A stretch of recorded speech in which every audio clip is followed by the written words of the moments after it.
What's up, everybody? It's the Common Sense Investor coming at you with another video. Just went and visited my Sundial crew. Those that follow me know what I mean. Here is what's going on. I am seeing right now there's a big controversy over the FTDs. Were there 9 million FTDs? Are there up to 50 million FTDs? Are there only a handful of FTDs? When you walk away from this video, it is my intention for you to have learned how to read this chart, and then you'll be able to call bullshit when you hear it, just like me. So, if you're ready, let's get started. This is the day in question, people. June 28, 2022. On that day, it's reported that there were 9,697,393 failure to delivers on that day. That is a fact. It cannot be disputed.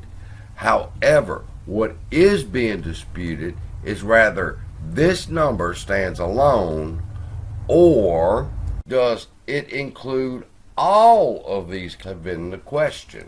Okay, what we know so far is on June 28, 2022, there were 9,697,393 failure to delivers. But if we look over at the next two columns, we find out that it says that the pre-price, and the next column says T35 date. Now notice they have a 9 and a 10.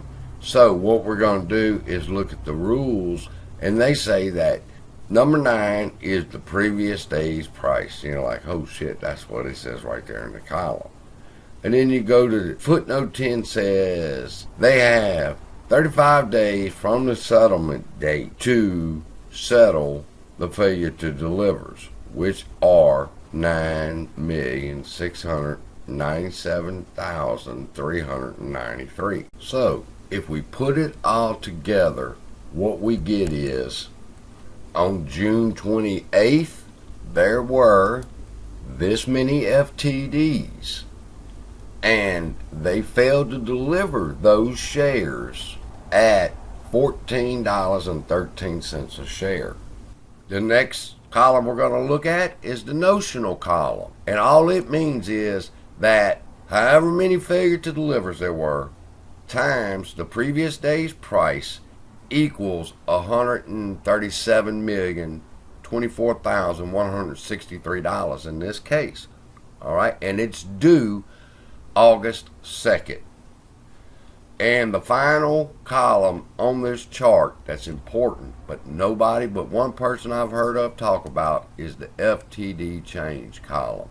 Okay, and in this case it's 6,857,504 FTDs plus previous, more than the previous day.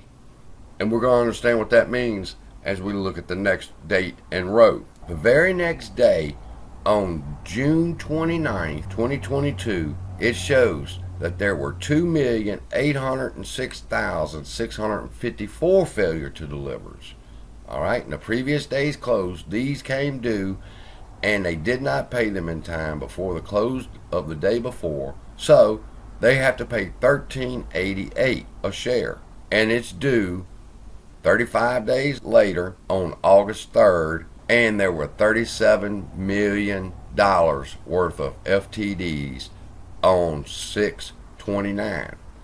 Now, what's interesting is notice right here in the FTD change, okay, it says negative 6,890,739 change, which means it went down. The failure, I'll say it again, the failure to deliver change is 6,890,739. How did they get that number? Well, if you look at both of these days together, you get your answer. On 6/28, you see here on the calculator, 9,697,393 failure to delivers minus the failure to deliver change was 6,890,739, and that equals how many FTDs were due on 6/29. So we did not add these two columns together. On the very next day, they covered 6,890,739 failure to delivers, and that left them owing 2,806,654.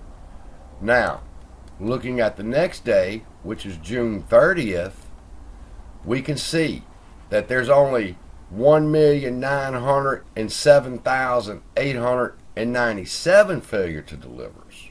Okay, and they're going to come due 35 days later. All right, and if you look at the FTD change, you see that it changed 898,757. Now, if you take what the failure to deliver number is on the 30th and you add 898,757, you're going to get 2,806,654. So basically that means that from the 29th to the 30th, they covered 898,757 failure to delivers. All right, but they still have 1,907,897 failure to delivers to go at a price of $13.65, which comes due August 4th. All right, and from that point you should understand completely what all of this means. If we go ahead and take a look, on June 27th, there were 2,839,888 failure to delivers. They had to deliver these shares by August 1st, all right? And they were supposed to pay $12.47 a share. On the next day, we see an increase of 6,857,504 in the failure to deliver change.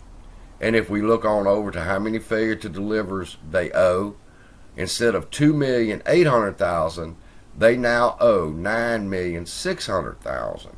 But on the 29th, they paid 6,890,000 shares, and they still owed 2.8 million failure to delivers. And then on the 30th, they paid 898,000 failure to delivers, and now they only owe 1,900,000 failure to delivers, and they owe them at a price of $13.65, and they're come due 35 days from the date, which is August 4th. There you have it, people. You now know that all you have to do is look at the chart on chartexchange.com, look at the recent date, which in this case it's June 30th, 2022, see how many FTDs changed, look at the new total.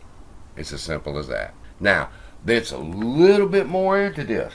Like, for example, what made them go up from 2 million to 9 million, which would, as you know, was a $6.8 million change? What caused that change? And then the very next day, what caused them to be able to close out their failure to delivers by 6.89 million shares? I'll discuss that in the next video. Love y'all. Be blessed.